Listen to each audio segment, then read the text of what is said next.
Vote যত এগিয়ে আসছে ততই যেন গরম হয়ে উঠছে নওশাদ শওকতের ভাঙর। রাজনীতির আঙিনায় চড়চড়িয়ে বাড়ছে পারদ। দিন কয়েক আগে তৃণমূল নেতা কায়সার আহমেদের বাড়িতে ব্যাপক ভাঙচুর ঘিরে শোরগোল পড়ে যায়, উত্তেজনা ছড়িয়েছিল। গালিগালাজের পাশাপাশি নাকি তাকে জানে শেষ করার হুমকি পর্যন্ত দেওয়ার অভিযোগ ওঠে শওকত মোল্লা ঘনিষ্ঠ তৃণমূল নেতাদের বিরুদ্ধে। তা নিয়েই সরগরম হয়ে ওঠে ভাঙর। তার ঠিক পরেই ফের উত্তেজনা ছড়ালো। তৃণমূলের মিটিং শেষে এলাকায় চলল বোমাবাজি, আর তাতেই ফের একবার ভাঙর উত্তপ্ত হয়ে ওঠে। দক্ষিণ 24 পরগনার ভাঙর যেন কিছুতেই শান্ত হতে চাইছে না। আর এবার নতুন করে বোমাবাজির ঘটনায় উত্তেজনা ছড়ালো ভাঙরের কৃষ্ণমাটি এলাকায়। বৃহস্পতিবার সন্ধ্যায় দক্ষিণ 24 পরগনা জেলার ভাঙরের কৃষ্ণমাটি এলাকায় তৃণমূলের এক মিটিং ছিল, আর সেই মিটিংয়ে উপস্থিত ছিল ক্যানিং পূর্বের বিধায়ক তথা ভাঙর তৃণমূল কংগ্রেসের অবজারভার শওকত মোল্লা। মিটিং শেষ হওয়ার পরে ওই এলাকায় একাধিক বোমাবাজির অভিযোগ ওঠে। বিরোধীদের অভিযোগ, তৃণমূলের এক গোষ্ঠী মিটিং করে চলে যাওয়ার পর তৃণমূলের অপর গোষ্ঠী এলাকায় বোমাবাজি করেছে। তৃণমূলের গোষ্ঠীদ্বন্দ্বের জেরে এলাকায় বোমাবাজি হয়েছে, এমনটাই অভিযোগ।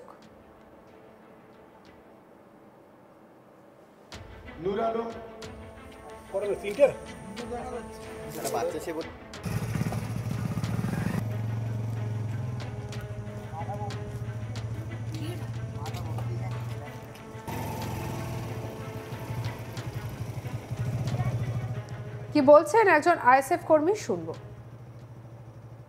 আমরা হঠাৎ করে শুনতে পেলাম আজকের আমাদের কৃষ্ণমাটির ঠিক এই খালধারির মুখে তিনটে আমরা দেখতে পেয়েছি।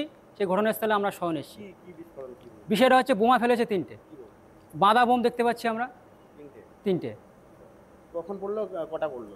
এই তো মিনিট 5 আগে। কোন জায়গাটা এটা? এটা হচ্ছে কৃষ্ণমাটি ঠিক খালধারি যে জায়গাটা আছে, ঠিক খালধারি।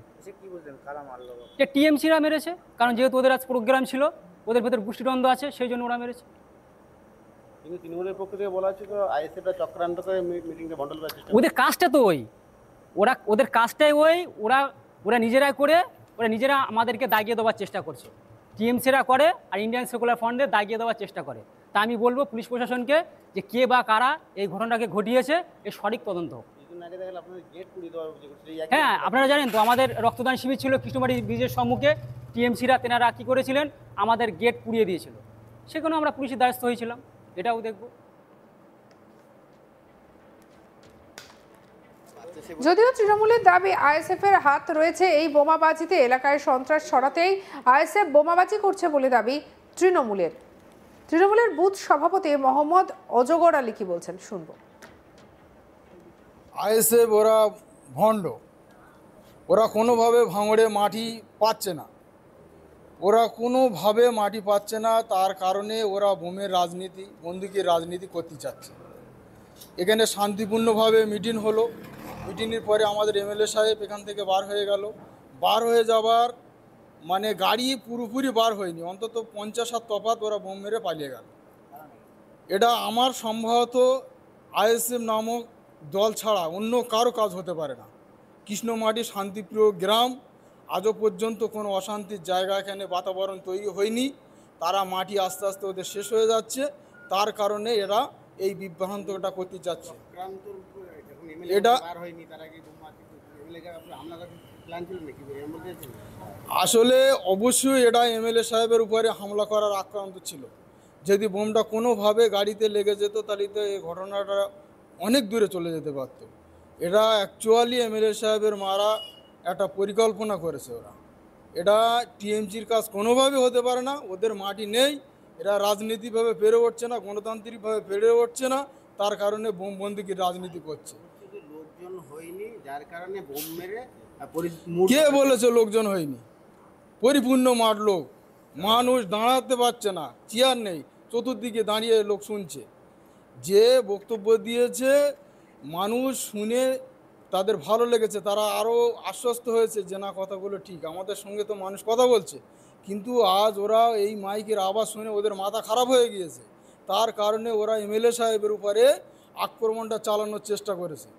আমি তো বলবো এটা সম্পূর্ণ আইএসএফ বিরোধীদের কাজ। এটা আমাদের কৃষ্ণমাঠটা শান্তিপূর্ণ গ্রাম, এটা আমি আইনের উপরে আস্থা আছে, ভরসা আছে। আমাদের মাননীয় মুখ্যমন্ত্রী মমতা বন্দ্যোপাধ্যায়, আমাদের যুবরাজ অভিষেক বন্দ্যোপাধ্যায় এবং এমএলএ শওকত মোল্লা সাহেব এনারা আছেন এবং আইনের উপরে আস্থা আছে। আমাদের কৃষ্ণমাটির যত বোমা অস্ত্র আছে এটা পরিদর্শন করে এগুলো তুলে নেওয়ার ব্যবস্থা করুক।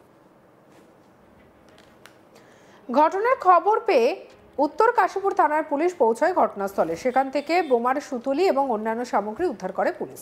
কে বা কারা বোমাবাজি করলো তা খতিয়ে দেখছে পুলিশ। তবে এই ঘটনায় যথেষ্ট উত্তেজনা রয়েছে এলাকায়। আর অন্যদিকে ভোট যত এগিয়ে আসছে ততই ভাঙড়ে তৃণমূলের গোষ্ঠীদ্বন্দ্ব প্রকাশ্যে আসছে ক্রমশ। দিন কয়েক আগে ফলতা বিধানসভার অবজারভার তথা দক্ষিণ চব্বিশ পরগনা জেলার পরিষদের পূর্ত কর্মাধ্যক্ষ জাহাঙ্গীর খান দক্ষিণ চব্বিশ পরগনা জেলার অনেকখানি অংশের তৃণমূল কংগ্রেসের দায়িত্ব পেয়েছেন।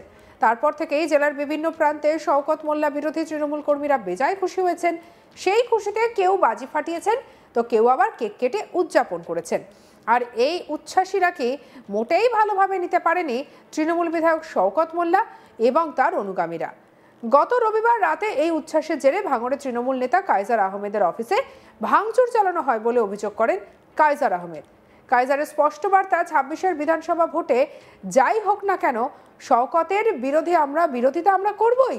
সেই সঙ্গে দলের দিকে আঙুল তোলেনি কাইজার। কি বলেছিলেন কাইজার আহমেদ শুনবো। এসব নিয়ে আমার কোনো কনসার্ন নেই। কে কোথায় প্রোগ্রাম করছে, কোথায় যাচ্ছে, আমি এরকম খবর রাখি। একটা প্রশ্ন, ২০২৬-এ বিধানসভা ভোট, এই আসন্ন ভোটকে মাথায় রেখে আপনি কাইজার আহমেদ এবং আপনার পাশে বসে থাকা আরাবুল ইসলাম, আপনাদের লক্ষ্যটা কি? শওকত মোল্লা তৃণমূল বাহিনীকে হাঁটানো না বিরোধীদেরকে পর্যদস্ত করা, কোনটা? আপাতত লক্ষ্য, যেটা প্রথম থেকেই বলে এসেছি, যে ওর বিরোধিতা আমরা করবই। শওকত মোল্লা আমরা ওকে চাই না।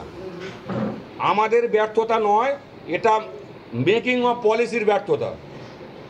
আমরা সেই জায়গায় আমরা সাথ দিতে পারিনি। আমি তো দলে আছি এখনো। আমি খামোকা বিনা কারণে লাইমলাইটের বাইরে চলে গেলাম কেন ভাই? আরাবুলদা থেকে গেল, তার পরিণাম উনি ভোগ করে জেল খেটে উনি একেবারে যা হওয়ার হয়ে এসছে। আমি তো ভাই একটু বুদ্ধিশুদ্ধি আমার মাথায় আছে, আমি জানি যে সেম পরিণতি আমারও হবে। এই জন্যই তো আমি তো 23 থেকে ব্যাক গিয়ারে ফুল পিক আপ। এই ঘটনা প্রসঙ্গে তৃণমূল বিধায়ক শওকত মোল্লা বলেন, পাগল ছাগলে কি বললো ওসব ছেড়ে দিন। কি বলেছেন শুনবো। তাকে অভিষেক বন্দ্যোপাধ্যায়, মমতা বন্দ্যোপাধ্যায়, না ওই যে দুজনের নাম বলছে ওরা কি বললো, পাগল ছাগল ছেড়ে দিন। বলছে যে আমরা দফায় দফায় তার দুর্নীতি নিয়ে ভাঙড়ে আলোচনা করব। ঠিক আছে, কোনো অসুবিধা নেই, প্রত্যেকদিন হেসে দেন।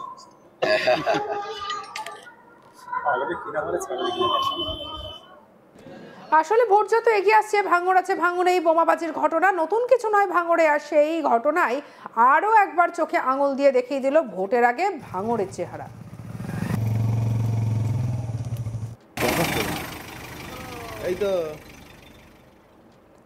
সঙ্গে রাখুন আজ তাক বাংলার ইউটিউব চ্যানেলকে। লাইক, কমেন্ট, শেয়ার, সাবস্ক্রাইব করতে ভুলবেন না।